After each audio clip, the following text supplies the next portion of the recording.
He was a very dedicated sniper. He would spend a long time on his gun in sniper overwatch positions. And he would set himself up for some good positions. He would set himself up on some long access positions where he can see 4 or 5 blocks. And meanwhile, like a new guy sniper might see half of an alley. He was very, very good. He was as good as it gets. How was it working with Chris Kyle? Great. Yeah. It was great. He was a very dedicated sniper.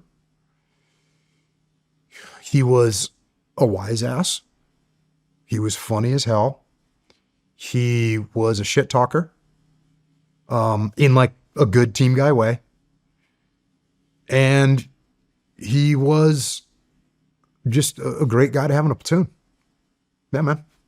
Like you'd see him and Tony looking at imagery for hours, trying to figure out what building would be best, looking at the angles, looking at the distances, looking at the long axis. Like that's what they did. And, you know, he was good, man. He was good. He would spend, you know, a long time on his gun in sniper overwatch positions. And he would set himself up for some good positions. You know what I mean? Like he would set himself up on some long access positions where he can see 4 or 5 blocks. And meanwhile, like a new guy sniper might see half of an alley. Mm-hmm. So, but he earned that position, you know, he earned it with his patience and his discrepancy. Like he was very, very good. He was as good as it gets. Was he good at passing on wisdom? Yeah, you know, I'd say I was a little bit out of the line of fire of him passing on wisdom because I wasn't a sniper. Gotcha.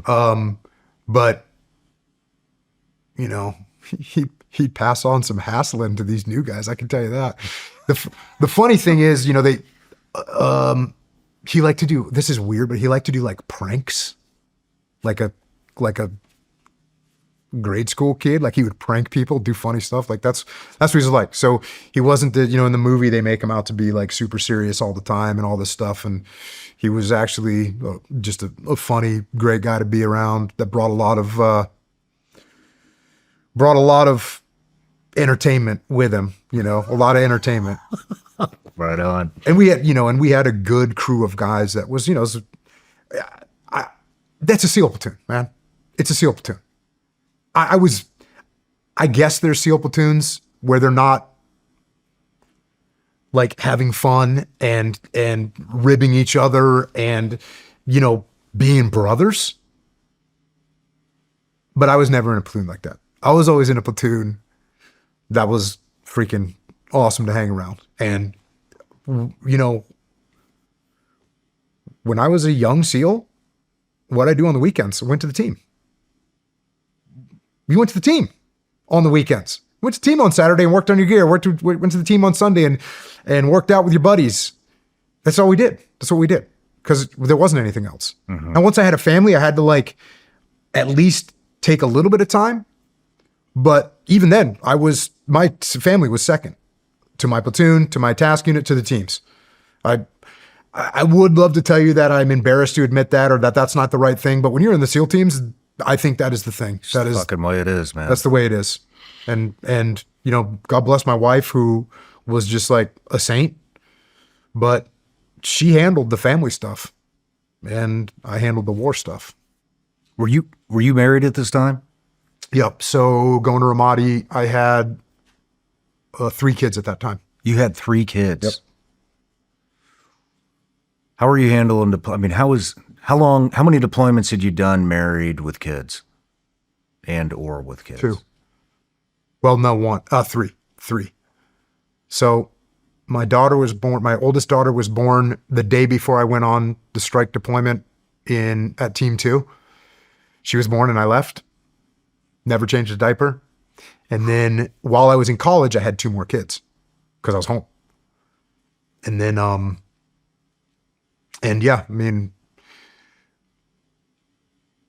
I was in the SEAL teams, man. Like we go on deployment, mm-hmm. We go to war, and you want to be with your kids, but you're not going to be with your kids in the SEAL teams. Mm-hmm. It's not a good family environment.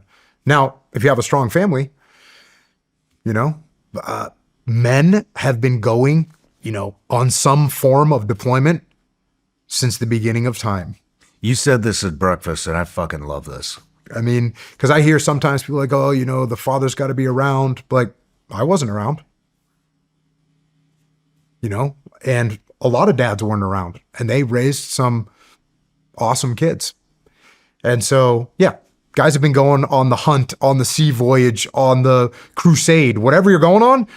Men have been going on that stuff for a long time, and the kids understand that, and the moms understand it, and they raise warriors. How long have you been married? I think 28 years. What is the secret to a successful marriage? There's a couple, but number one is marry like a pretty awesome woman. And then, you know, just apply the principles of leadership to your marriage. You know, it's the same principles that you want your wife to listen to you, you better listen to her. You want your wife to trust you, you better trust her. You want your wife to respect you, you better treat her with respect. You want your wife to care about you, you better care about her. If something goes wrong, you better take ownership. So that's worked out great for me. And my wife's a saint. My wife's a saint. I'm sure she is. You know, when you were asking me about the pressure of my first deployment to Iraq, and I told you that I didn't really feel this, wasn't the idea of someone getting wounded or killed was kind of a little bit of a distant thing in the back of my mind. And in Ramadi, it was front of mind. And when you see that many casualties happening, like on a daily basis, the odds are going to catch you. And of course, do you hope, am I fatalistic? Because that was my thought process? Maybe. But it was also just numbers, man. It was just the numbers. You just look at the numbers. And every day, every time you leave the wire, there is a chance. And so it's a daily basis. And listen, the Army and the Marine Corps are just making the most incredible sacrifices. You see it. You go to their memorials. You hear it on the radio. That's one thing that was, you'd hear it on the radios. You'd hear, hey, there's 1 KIA heading back to Camp Ramadi, or 3 wounded heading to Charlie Med. Like, you would hear these things. It's just constant. This is daily. Daily. So, and, I try and give as much admiration to the Army and the Marine Corps, who fought so hard in such terrible conditions. And that's what they were facing every day, and that's what we were facing. And we had the blue on blue happen almost pretty quickly thereafter. Cowie got wounded bad. And, Cowie's just a stud. And he's in Charlie Med.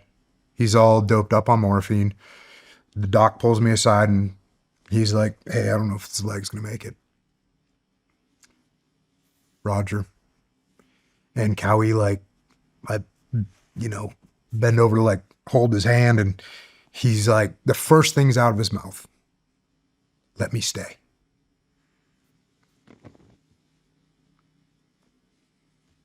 Damn.